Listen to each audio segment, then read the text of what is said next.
ओम देवी प्रपन्नाति हरे प्रसीद प्रसीद मातर जगतोऽखिलस्य प्रसीद विश्वेश्वरी पाहि विश्वम त्वमेश्वरी देवी चराचर से। नमस्कार, स्वागत है आपका आचार्यवाणी में।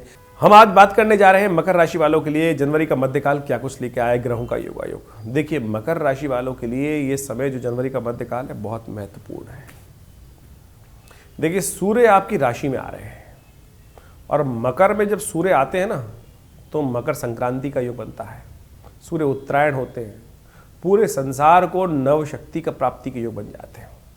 16 जनवरी की यदि बात करें तो उस दिन विशेष तौर पर षष्ठी तिथि, मंगलवार का अवसर और मंगल होने जा रहे हैं उदय। 12वें भाव में चलते हुए मंगल आपके लिए बड़ा कल्याणकारी योग बनाने वाले हैं। इस पूरे महीने में शुभ तरीके से आपके लिए शक्ति का संचार करने वाले हैं, नए संपर्क देने वाले हैं, राजयोग का निर्माण करने जा रहे हैं। तो सुंदर तरीके से इसका लाभ लीजिए। जितना दान पुण्य करेंगे ना उतना कल्याण के योग बनेंगे। ये समय दिखाता है कि जितना आपके लिए ऐसे में दान पुण्य कर कर भाग्य को जगा सकते हैं। दान को हाथ मत रोकिएगा। कई बार क्या होता है, हाथ रुक जाता है ना तो फिर कई बार कष्ट होने के योग बन जाते हैं। तो ऐसे में दान पुण्य कर सुंदर तरीके से ग्रहों का योगायोग आपके लिए बड़ा अनुकूल बना हुआ है, नई शक्ति का संचार करने वाला है। बस अपने नए संपर्कों का लाभ आपको प्राप्त होगा। बस ध्यान रखिएगा, नए संपर्कों के चक्कर में खाली बाजार के काम में ना लगे रहें, अपने काम में भी उसको यूटिलाइज करें समय को। नहीं तो बाजार के काम करते करते अपने निजी कामों को छोड़ देंगे और वो आपके लिए दुर्भाग्यशाली होगा। अपने काम में सम्मिलित होने का प्रयास कीजिए आप। 17 और 18 तारीख को ग्रहों का योगायोग विचित्र प्रकार का है। रेवती और अश्विनी नक्षत्र विद्यमान है, गंडमूल नक्षत्र कहे जाते हैं दोनों। 17 जनवरी और 18 जनवरी को इन तिथियों में यदि कोई जातक जन्म ले रहा है घर में तो माता पिता को उनके निमित्त अवश्य मूल शांति कराने का प्रयास करना चाहिए। नहीं तो बच्चा जीवन पर्यंत और परिवार संपूर्ण जीवन पर्यंत कष्ट में ही रहता है जब तक मूल शांति न कराई जाए। हमने बड़े बड़े लोग 50 साल की उम्र के बाद लोगों के जीवन में जब देखा कि मूल शांति नहीं हुई थी और कराई, तब उनके ग्रह पुण्य रूप से लाभ देने की स्थिति बनाए। नहीं तो सब चीज़ें बंद रहती हैं। तो इस बात का अवश्य 27 दिन की मूल शांति होती है जो शास्त्र में वर्णित है, वो अवश्य कराने का प्रयास करना चाहिए। 18 जनवरी को ग्रहों का योगायोग आपके लिए अनुकूल बना हुआ है। सुंदर तरीके से लाभ के योग प्रशस्त होंगे, लाभ आगे बढ़ने के योग बनेंगे। बृहस्पति और जिस प्रकार से चंद्रमा का योग बन गया है गोचर में, यह बहुत पुण्य के योग करने वाला है। साथ साथ 12वें भाव में आपकी राशि से यदि हम बात करें तो विशेष तौर पे 12वें भाव में शुक्र का योग हो गया है और बहुत सुंदर तरीके से नए संपर्कों का आपके लिए एक एनर्जी, नई शक्ति लेकर आया है। बहुत सारे चीज़ों में कल्याण के योग बनेंगे। इस पूरे महीने में बहुत सारे नए संपर्क साधने के आपको रास्ते बन सकते हैं, तो इसका लाभ लेने का आपको प्रयास करना चाहिए। गुरुवार का अवसर है, कोशिश ये करें पीली चीज़ों का दान करें, शुभ होगा। 19 जनवरी की यदि बात करें तो ग्रह आपके बहुत अनुकूल बने हुए हैं, आगे बढ़ने का मार्ग प्रशस्त कर रहे हैं। रवि योग भी विद्यमान है, गौ सेवा कीजिए, कल्याण होगा। 20 जनवरी को ग्रहों की गणना और शुभ बनी हुई है आपके लिए। सुंदर तरीके से नव शक्ति का संचार होगा। बृहस्पति जो बुध चंद्रमा है वो वृषभ राशि में उच्च के होकर पंचम भाव में चले गए, नई शक्ति का संचार करेंगे, नए लाभ होंगे।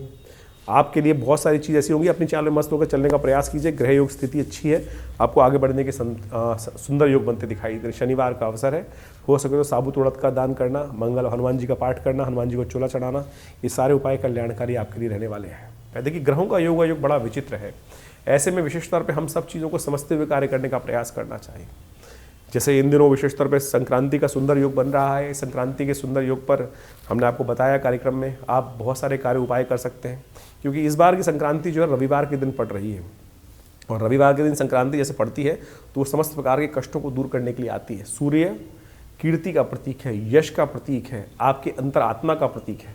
सूर्य यदि कुंडली में अशुभ है, शांत सही जगह पर नहीं है, राहु के साथ है या विभिन्न प्रकार के ग्रहों के साथ अशुभ योग बना रहा है या अशुभ दृष्टि से युक्त है, कहा जाता है सूर्य राहु की युति यदि कुंडली में है तो जीवन भर स्टेबिलिटी देती ही नहीं है। ऐसे में सूर्य का उपाय करने के लिए अनेक उपाय हम समय समय पर करते रहते हैं। कोई माणिक पहने रहते हैं, कई प्रकार के और योग करते रहते हैं। लेकिन ग्रह गोचर के दृष्टिकोण से, मुहूर्त के दृष्टिकोण से, जब रविवार के दिन संक्रांति पड़ती है तो जैसा हमने कहा हृदय नाम का योग बनता है। उस दिन अवश्य एक छोटा सा उपाय, 1 घंटे का उपाय आपके सूर्य के कष्टों को दूर करने के लिए बहुत सुंदर तरीके से रास्ता बना सकता है। तो आपको ऐसे मुहूर्तों को जाने नहीं देना चाहिए। तो इस बार का संक्रांति बहुत खास लेके आई है और हमने उसी संक्रांति का लाभ लेते हुए विवेकानंद योगाश्रम में बहुत सुंदर तरीके से नवग्रह शांति महायज्ञ, गायत्री महायज्ञ, सूर्य शांति महायज्ञ रखा है। आप सब लोग उसमें सम्मिलित हो सकते हैं और कई प्रकार की आश्रम की व्यवस्थाएं हैं, उन सब में आप कार्य कर कर, उन सब में सम्मिलित रूप से अभ्यास कर कर आप अपने कष्टों को दूर करने का सुंदर योग बना सकते हैं। ये विवेकानंद योगाश्रम कई प्रकार के कार्य हमारे करता है। पिछले 60-70 सालों से सुंदर तरीके से आश्रम आध्यात्मिक क्षेत्र में अपनी सेवाएं दे रहा है। हमारे पिता आचार्य श्री केशव देव जी महाराज ने इस आश्रम की स्थापना करी। यहाँ एक बहुत दिव्य प्रतिमा माँ भगवती का श्री विग्रह विद्यमान है। जो 1947 में 500 साल पुराना शिव विग्रह, जब पार्टीशन हुआ वहाँ लोग मंदिर तोड़ रहे थे, ऐसे में एक व्यक्ति महानुभाव ट्रंक में बंद करके वो मूर्ति लेके आता है और वही दिव्य मूर्ति आज विवेकानंद योगाश्रम में मुल्तान से आई हुई मूर्ति प्रतिष्ठित है, जो 500 साल पुरानी चमत्कारी प्रतिमा है। और आप सब भी उनके दर्शन करके लाभ ले सकते हैं।